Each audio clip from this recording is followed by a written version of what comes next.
Hi, I'm Katie Miller. I work with lots of DIY and home refinishing projects, and I'm going to show you in 2 minutes how to get water stains out of a table. So I got this curve alert because I thought it had fun lines, and my original plan was going to be to paint it, but then I discovered that it was a Cushman colonial creation. So I did the base line sanding because now I'm switching to restoration instead of flipping.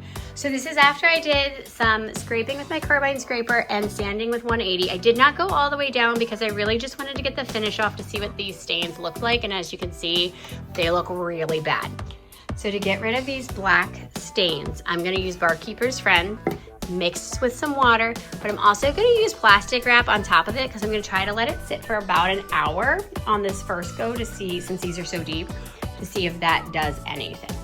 The reason I was going to use the plastic wrap was my thought was to keep in the moisture so that the paste wouldn't dry out. So, and also instead of making a paste and then transferring it on, I decided just to build the paste on top of each of the stains.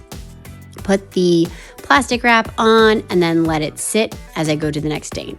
This is what it looks like after I got those all done. When I went to scrape it, it was a bit dried out, like it was a pretty hard paste. I added water to the cloth you see here and I scrubbed in circular motions. I did later switch to using a brush and just kept scrubbing over and over again until I saw that the stain had gone mostly away. So I need to treat this part a little bit more and this part a little bit more, but I think we're getting somewhere. This is what the wood looked like when it dried, and I was shocked to see how much stain came out. We indeed got somewhere. This is after I stained it. I used Voodoo water-based gel stain from Dixie Belle in the color Charred Hickory.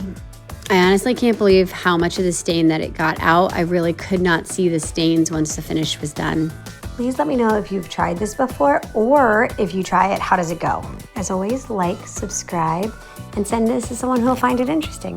Thanks for watching.